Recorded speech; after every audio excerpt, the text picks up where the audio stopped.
Evolución de las políticas en el marco de la educación inclusiva.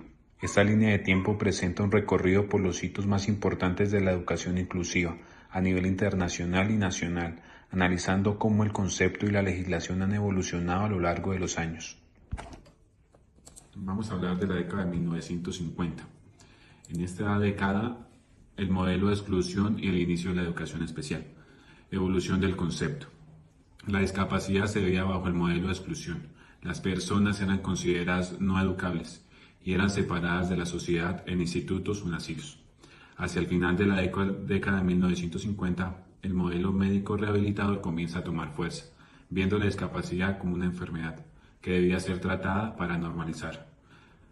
En las políticas internacionales de inclusión no existían políticas de inclusión como tal. Las acciones se centraban principalmente en la salud y en la asistencia social. Década de 1960, hacia una visión más social. Continúa el modelo médico, pero empieza a surgir voces que cuestionan la institucionalización. El concepto de normalización se vuelve popular, surgiendo que las personas con discapacidad deben tener acceso a las mismas condiciones de vida que los demás. Política y legislación internacional. La Declaración de los Derechos de los Niños de la ONU de 1959 sienta un precedente al reconocer que el niño con discapacidad tiene derechos a cuidados especiales y educativos. En la política de la legislación nacional se formaliza los primeros programas de educación especial bajo un enfoque de rehabilitación. Década de 1970. El reconocimiento de los derechos. La discapacidad se empieza a ver desde un enfoque de derechos humanos. La educación de las personas con discapacidad deja de ser un acto de caridad para convertirse en un derecho fundamental. Se consolida el concepto de educación especial como un campo profesionalizado. En políticas y legislación internacional, la Declaración de los Derechos de las Personas con Discapacidad de 1957 de la ONU reconoce a las personas con discapacidad como ciudadanos de pleno derecho, lo que cambia la perspectiva legal a nivel mundial. Políticas y legislación nacional. Se implementa el decreto 1759 de 1964 del Ministerio de Educación Nacional, un hito que buscó organizar la educación especial en el país. En la historia, en la inclusión, la Declaración de la ONU de 1975 marcó el inicio de una nueva era de reconocimientos y derechos. En general, en la historia, la crisis del petróleo de 1979 generó una recesión económica mundial que afectó a todos los países, incluido nuestro país, Colombia. Década de 1980, el tránsito de la integración. Se produce un cambio de modelo, segregado de la integración. La idea de que los niños con discapacidad asistan a escuelas regulares con apoyo especializado. Aunque sigue siendo el niño que debe adaptarse al sistema, es un salto vital a la inclusión. Política internacional. La UNESCO promueve la educación para todos como un objetivo global. Política y legislación nacional. El decreto 2737 de 1989, Código del Menor, establece la obligación del Estado de garantizar la educación a menores con discapacidad, dándoles por primera vez una base legal más sólida en el marco nacional. En la historia de la inclusión, esto es muy importante porque genera una integración escolar como un modelo educativo por muchas naciones. En esta fecha, el mundo presenció la caída del muro de Berlín y es un colapso de las fronteras ideológicas e inicia un nuevo orden político mundial. Para la década de 1990, digamos que allí se da toda la declaración mundial frente a la inclusión y acontecen o hay varios acontecimientos importantes. En estos está la evolución del concepto, pues la inclusión reemplaza a la integración y se entiende que el sistema educativo se debe transformar para acoger la diversidad de todos los estudiantes. Se pasa de ver al estudiante con discapacidad como el problema a ver las barreras del sistema como el verdadero obstáculo. Pasamos a las políticas y la legislación internacional. Allí se da la Conferencia Mundial sobre la Educación para Todos, OMTI en 1990, pues allí se sentaron las bases globales para el derecho de la educación a todos. La Declaración de Salamanca en 1994. Este es un hito crucial, pues allí se declaró que las escuelas ordinarias con orientación inclusiva son el medio más eficaz para poder combatir la discriminación. Digamos que las políticas y las legislaciones nacionales, acá en Colombia, entra la Ley 115 de 1994. Esta sería la Ley General de Educación.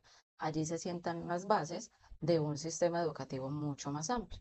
Y en el decreto 2082 de 1996 se reglamenta la atención educativa con personas de limitaciones y talentos excepcionales.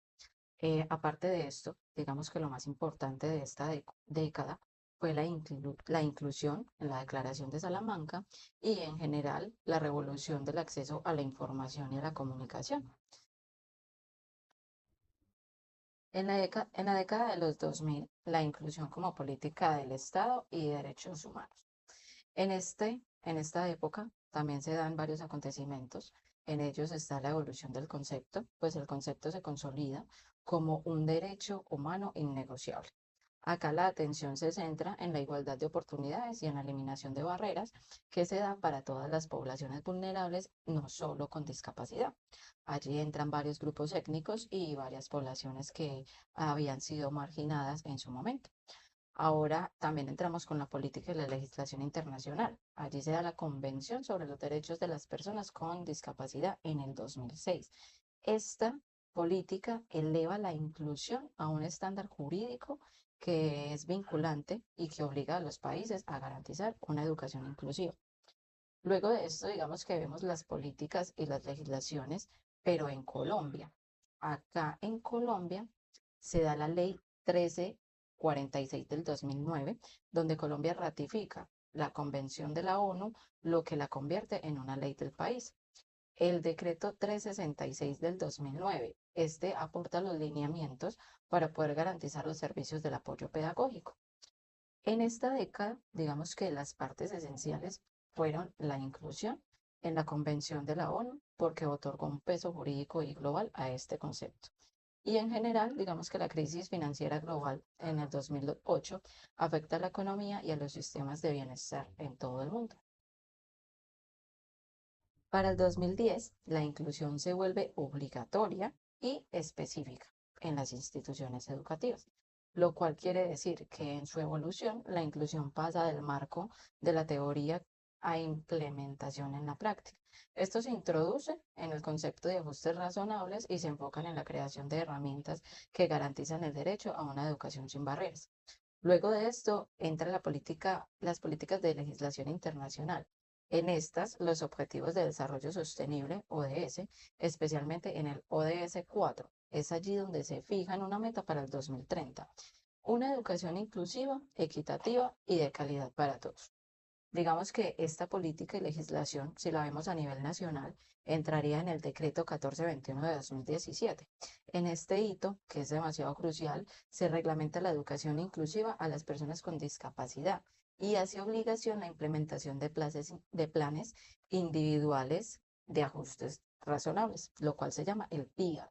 Y también pasamos entonces a un informe de la Federación del Desarrollo en el 2018. En esta se muestra el impacto de la educación en la inclusión laboral, pues se ha evidenciado o se evidencia la importancia de la educación como una vía para la inclusión social plena. Para el 2020 en adelante, digamos que nos centramos en los desafíos actuales y del futuro. Allí la evolución del concepto se enfoca o se centra en una inclusión digital y en la diversidad neuronal. Se busca garantizar que los entornos de un aprendizaje virtual sean más accesibles para todos y que la educación responda a la neurodiversidad, reconociendo las distintas formas de aprender. Digamos que si entramos a la política de las legislaciones internacionales, se sigue desarrollando marcos para la inclusión en el contexto de la digitalización de la educación. Allí podríamos tener en cuenta que ya hay muchas más oportunidades para estudiar virtualmente, desde la educación básica hasta la educación superior. Pasando de esto, podríamos entrar a las políticas de las legislaciones internacionales, de la legislación nacional. Acá entramos en Colombia y en esta se daría la implementación y el seguimiento del decreto 1421 del 2017, que es un enfoque principal en el objetivo de lograr una educación inclusiva y de calidad en torno a todo el país.